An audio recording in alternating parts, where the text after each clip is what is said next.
the Kill Count, where we tally up the victims in all our favorite horror movies and show you how they were made. I'm James A. Janice, and today we're looking at Frankenhooker, released in 1990. Weird year for horror. Frankenhooker was co-written and directed by Frank Henenlotter, who gave us Basket Case. Everyone knows I freaking love Basket Case. It is the most homespun wild shit I've ever seen. The sequels were much more polished and humorous, and the same thing can be said about Frankenhooker, which was made between Basket Cases 2 and 3, The Progeny. Now, if you couldn't tell from the title, this is obviously a super sexual movie. If that's gonna bug you, don't watch it. It's fine, not everything is for everyone. But this one is for me. I like this kind of sleaze, it's interesting to me. Henenlotter's an exploitation filmmaker who means well, kind of like John Waters. Even though this movie is silly as hell, he infuses it with feminist themes, like the fact that sex workers are people too, and that women should be able to control their own bodies. And this is thematic analysis, by the way, based on the filmmaker's own words. It's part of what we do on this show, all right? So calm down. I don't adore Frankenhooker like I do Basket Case, partly because it's more comedic, but also, like, dude, Frankenhooker herself is great, but a friggin' hour goes by until she shows up. I mean, don't get me wrong, the main guy is acted really well, and there are a surprising number of layers to his character. But still, I'm watching Frankenhooker for Frankenhooker's monster, not Dr. Frankenhooker, know what I mean? Still, this is my favorite kind of movie to kill count. It's weird, it's unique, it's heartfelt, and it's got wacky kills. How many ladies of the night have to die to create one Frankenhooker? Let's find out and get to the kills.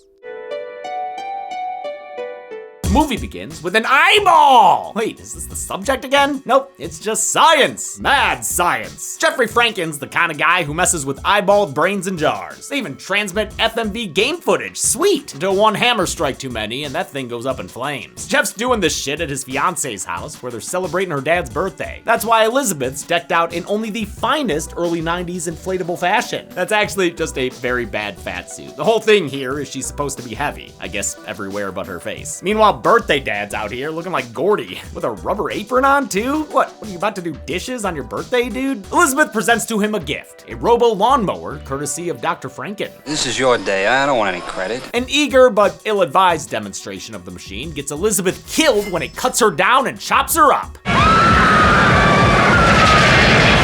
Later, she's eloquently eulogized by a newscaster with a metal plate in her head. The vivacious young girl was instantly reduced to a tossed human salad, a salad that police are still trying to gather up, a salad that was once named Elizabeth. From her death comes lightning flashes and title card, as Jeffrey spends the opening credits doing a bunch of science and muttering to himself. Now E = MC squared at this point here. Yeah, but only at that point there. And which scientific equation makes them paper kisses taste so good? He's stolen away Elizabeth's head, though he apparently wasn't too slick about it. You have no idea what happened to the head?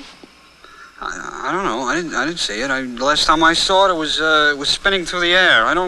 He just won't accept this as her end, no matter what his mom tries to tell him. Elizabeth's dead.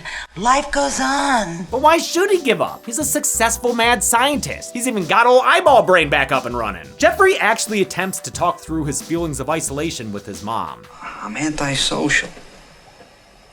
I'm becoming dangerously amoral. But she just offers a sandwich in response as a way to avoid the conversation. Come on, lady, he was trying to open up. His mom's played by Louise Lasser, best known as Mary Hartman in Mary Hartman, Mary Hartman. And also, for Dead Meat fans, from her role 3 years prior as the mom in Blood Rage. Yeah, we've all been there, lady. With no emotional support, Jeffrey gets back to his weird science, popping open his freezer full of bubbling purple brew. That's where he keeps Elizabeth's head. That is, when he's not having dinner with it and her other body parts. He plans to use lightning from a storm 2 days away to bring her back to life. He learns about it from a weather report presented by TV horror host John Zachary, who voiced the parasite Elmer in Henenlotter's ridiculous brain damage. Hi. Since that movie, which rules, was non-union, Henenlotter couldn't credit Zachary, so he gave him this cameo as a favor. Jeffrey's got a whole catalog of body options for Elizabeth's head. How about this model? A visit to the sweet shop.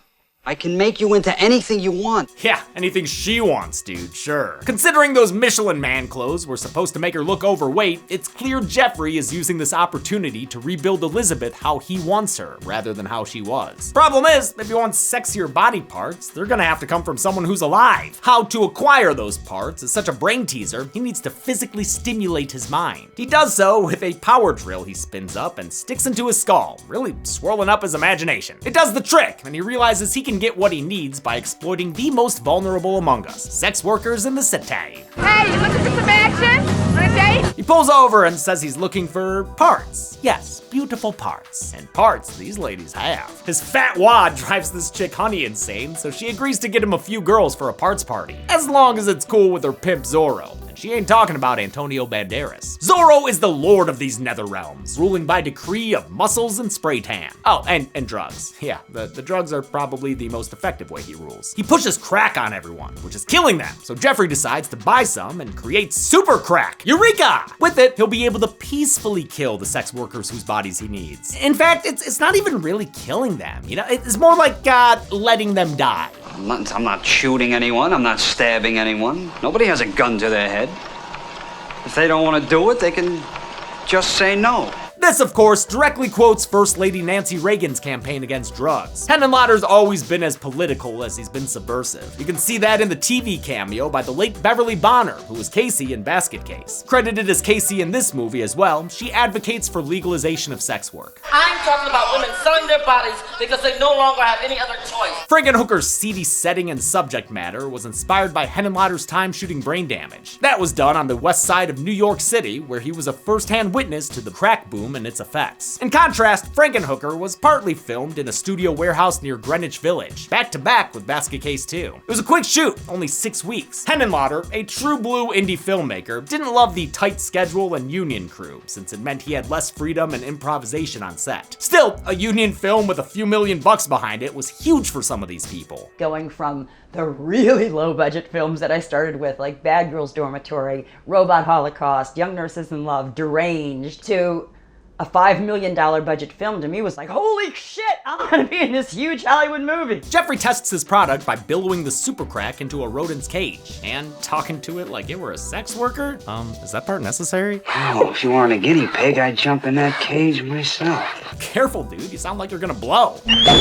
Oh, I meant Jeffrey, but okay. He heads back to the streets where he enlists the help of Honey to gather up a bunch of girls. She introduces him as Dr. Jersey Boy, and he gets to work poking, prodding, and measuring parts. This is a perfect 18 in diameter. The ladies wonder when they're gonna get to the sex part, but this guy's only interested in science and doing graduate references. This reminds me of St. Louis Arch. After crawling through enough crotch, he eventually finds all the grade A ass he's looking for. Great, then they won't have to keep Zorro waiting, since he's here to pick up his girls. Hey Zorro, what's up? Just waiting for my bitches. They should be down in a few minutes. Oh, good!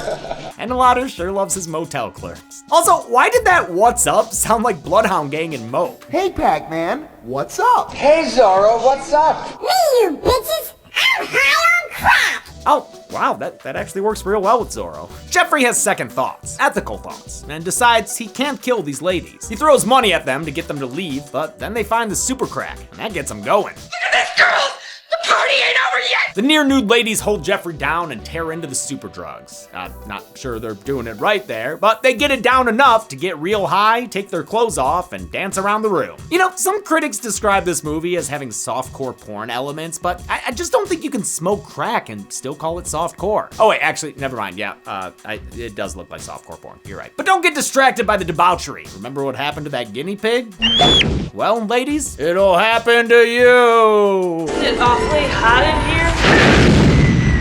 A woman named Angel blows the fuck up and earns her wings, a casualty of the super crack side effects. Pretty soon, the 7 other chicks start to blow up as well, in a very unique way for a horror movie. Instead of blood and guts, these are clearly mannequins that are exploding and showing their foam edges. But hey, it's charming, whatever. It's like a crappy old school magic trick or something. The best one is Chartreuse, who's fully posed on her hands and knees for her explosion. Also, just a note, there are only 6 on-screen explosions. We see Snow, Amber and Anise, Monkey, Crystal, and Chartreuse explode. There's a 7th chick named Sugar who they don't show exploding, but I'm pretty sure she didn't make it out of there. In the end, only Honey is still alive and pissed, but not for long since she too bursts apart, her head flying through the air and knocking Zorro unconscious. Thanks, Honey. While I prefer my exploitation films to go nuts with blood and guts, the obvious artifice of these bodies was fully intentional. Henenlotter wanted the movie to be more comedic and not get too gory as it exploded sex workers. He hoped it would help with the MPAA. This film has to have the strong comedy element, the ratings board is already going to be looking at it with an eagle eye. But it didn't. They slapped it with an X rating, so the movie was released unrated, causing its box office intake to be a mere $200,000. Ouch. The exploding bodies were made by Gabe Bartalos, who had done effects makeup on Brain Damage, including creating Elmer. He's one of the most underappreciated artists in the game. Dude did the Leprechaun makeup for all of Warwick Davis's movies. I might be biased thanks to my history with the little shit, but I think it's one of the best villain designs in all of horror. I'll fucking say it. Bartalos couldn't cheat or hide equipment anywhere because the characters were so scantily clad. So he made full-body alginate casts of all the women in their final poses, which were intentionally complex as a sort of challenge. The dummies were made out of rigid foam and urethane that were then painted before they exploded. It made for a crowded set. There was always prostitute parts laying around. There was legs and feet and, you know, all kinds of stuff around. Jeffrey apologizes to the room of body parts and promises to put them back together again. He collects the pieces in trash bags and takes them back to his lab. Let's see what's on the slab. I see him shiver with anticipation. Now that he can finally have a fiancée again, Jeffrey chooses from an armory of arms, a buffet of boobs, and a litany of legs. He chooses the best of each kind and curses his faults in organization. How the hell did that get in there? When he's done, he puts all the spares in his estrogen-based soup, promising to put the other ladies back together later. But not right now. He's got more important things to do. Oh God, Elizabeth. I love you so much. Jeffrey's played by James Lawrence, whom Henenlotter cast based on his performance in 1987's Street Trash. That's another crazy one, y'all. I think he does great, and it sounds like he took the role pretty seriously. Working with James was difficult, and he had a real attitude. He was a problem.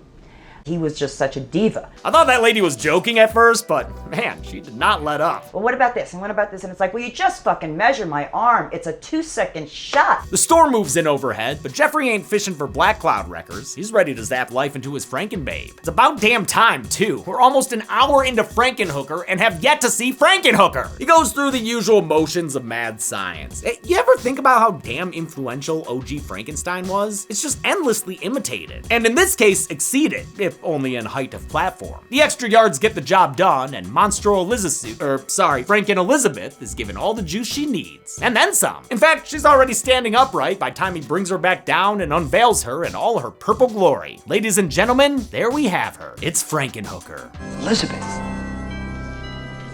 Want a date? Going out? Looking for some action? She doesn't recognize Jeffrey, so she knocks him to the ground. This creation isn't under his control. She's ready to hit the town. Right after she puts on her face. There, much better. She gets on a subway where she weirds everyone out and spikes the camera. Stop. Aw, and leave that poor little Zepp head alone. Look how uncomfortable he is with those purple boobs in his face. The trademark Frankenhooker face was suggested by Henenlotter. Patty, just make the face like you're completely just spazzing out. The only other direction he gave for the character was for her to walk like Boris Karloff. Elizabeth/Frankenhooker is played by Patty Mullen, who I think was the last one cast. I think he was almost like at a point where he really had to pick somebody. She had been a Penthouse model who won Pet of the Year in 1987. The next year, sex worker Amber's actress Kimberly Taylor won Pet of the Month for December. The other sex worker actresses consisted of models, some actual sex workers, and a few actresses who mostly worked in this kind of fare. I was in a G-string, which was like my costume for the whole movie was G-string and tits. So my costume in most of my movies was a G-string and tits, actually. In the interviews I watched, they all said Henenlotter was nice, patient, energetic, and collaborative. Seems like they had a great time on set. This one I had it entitled Frankensluts, and you should see the look on our faces. You can tell we're just having a great time. We just were having so much fun. Jeffrey comes to and runs back to the streets, where he asks if anyone has seen a purple lightning zombie. Have you seen her around here? Oh yeah, 4 of them. We have had 2 for myself. What are you talking about? What are you, some kind of a Swede? You're talking to me in Swedish in Times Square. Dude, was it a law that if you shot something in Times Square in the late 80s, you had to include the Batman logo? Frankenhooker's out on the grind, asking people if they want a date or are looking for some action. Want a date? You going out? You looking for some action? Just like I said. When they don't respond, she simply pushes them away. She's just pushing everyone around. One guy finally takes her up on her offer and gets a room with her at what seems to be the city's only hotel. She takes him to the same room where all her parts were harvested and strips down to reveal purple nips. Her John don't don't mind. And why should he? This ass has clearly passed quality control. But I guess she is a little too hot for him, since she heats him until he too turns into a foam body and explodes. Tough break, but it sounds like he got what he paid for. That was wonderful. With a job well done, Frankenhooker collects her fee and heads down the hall, where she runs into another potential client. This guy ain't looking to pay though. How about if I stick my tongue down your throat? She puts an end to that shit right away by electrocuting him through the mouth or whatever. I don't know, but he blows up and his head goes flying into a trash can. Then it's right back to work. Damn, Franken Elizabeth has Maxine Mink's tenacity. She out there trying to earn that cash. Party! Party! Wanna party? Elizabeth's undead look was also done by Bartalos, who wanted to make her beautiful yet monstrous. I got the biggest crush on him by the end of the movie. I love Gabe. The prosthetics and makeup took hours to apply. 3 hours later. It also took hours to take off, so sometimes Patty Mullen would just drive home and do it herself, freaking out any passersby who happened to see her. I put my arm out to pay the toll. And the guy, hey, you know how New Yorkers are. Hey, monster woman. Elizabeth ends up at a titty bar tended by Pee-wee's neighbor, Mrs. Steve. Zorro's there too, bemoaning all his blown up girls. When a man loses his hose, he loses everything. Oh, yeah, I remember learning that in poli-sci. That guy starts chatting up Elizabeth, but she's only able to repeat things said by the sex workers before they died. That includes mentioning Zorro's name, which he overhears. He comes over and watches as his bar buddy climbs underneath the table to, service Frankenhooker. Instead, he's foreplayed out to the end, getting electro-zapped and blown apart like the usual. Zorro sees his trademark Z tattooed on her arm and demands to know who the hell she is. Then he punches her head right off. Oh man. Yeah, that's gonna send people scrambling. Haha, whoa, look at me. Hey, be honest, Doc. How bad does it look? I love this effect, which looks like it was done with someone leaning forward in a black mask while an animatronic head hung backwards from their shoulders. Cool stuff. Jeffrey's still looking for Elizabeth and gets pointed in the right direction by a sandwich board sidewalk preacher. He's played by Jan Saint, who was also the carnival proprietor in Basket Case 2. Jeffrey gets to the bar as Elizabeth just about shorts out, but no matter, he puts her head back on and guides her out of there. Maybe careful with her head in the car. Oh, yep, there it goes. Shouldn't have accelerated so quickly. Now you're gonna have to break out the bolts. Classic Frankenblank. With the fixes in place, Jeffrey plugs her in again and hopes to have a better second go. Or third go? You're not a hooker, Elizabeth. You're not. You're not. Of course I'm not. Why in the world would you ever say anything like that, Jeffrey? I guess third time's a charm, because now she's speaking with Elizabeth's voice and has her memories again. She seems pretty jazzed about her resurrection, all things considered, until she realizes her fiance has made some alterations. These aren't my arms. This isn't my hand. These aren't my legs. This isn't my breast. Look at me. What have you done? Henenlotter himself considers this a feminist film. In a 2013 interview, he said, "I've always been fond when women embrace Frankenhooker because they see past the TNA and realize that son of a bitch tried to fix her." Jeffrey starts off seeming like the hero, but we quickly see how unethical he acts to essentially create a living sex doll. I mean, the dude has to drill away parts of his brain to come up with a plan that ends up reducing women to literal parts. Jeffrey tells Elizabeth to calm down and that it's okay. He loves her. But while he's yapping, Zorro sneaks in, grabs a blade, and fucking just chops his head off. Wow, what a quick end for the main character. Damn. Zorro says that Frankenhooker is still his property and calls her by the names of all her composite cadaver contributors. That awakens the rest of their body parts from the goop tank, since earlier during the lightning ceremony, they also received a good zapping. They shake the storage cooler until it knocks over and spills out the entire goop troop. Yeah. Oh man, look at these things.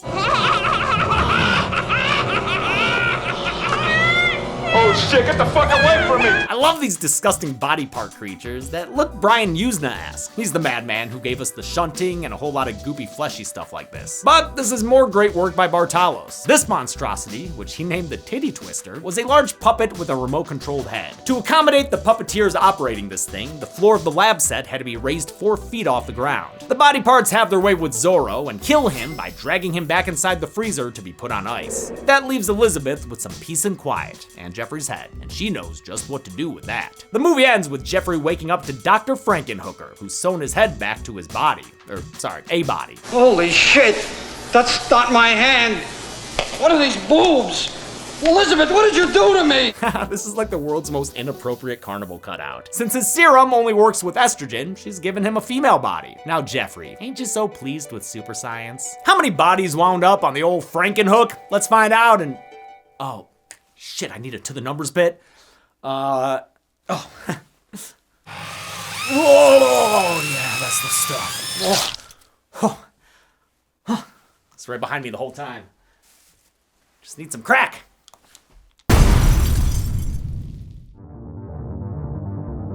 There were 15 kills in Frankenhooker, with the first 10 victims female and the final 5 male. That gives us a pie chart with a 2-to-1 ratio of lady to dude victims, and a count and gender breakdown we've only seen twice before, in Scream 4 and Fear Street Part 1, 1994. With a runtime of 84 minutes, Frankenhooker had a kill on average every 5.6 minutes. I'll give the Golden Chainsaw for coolest kill, collectively, to all the prostitutes blown up by Jeffrey's super crack. Sure, it ain't gory, but it's still wild, and probably the most memorable part of the movie. Henenlotter says it's his favorite sequence he's ever done. The All Machete for lamest kill will go to Elizabeth. It's an important inciting incident, but it all happens off screen, aside from that poor little lawn gnome getting splattered with blood. And that's it. Frankenhooker came out in 1990, and despite Patty Mullen's interest, there's never been a sequel. I keep telling them to do a Frankenhooker 2. Frankenhooker goes to Mars.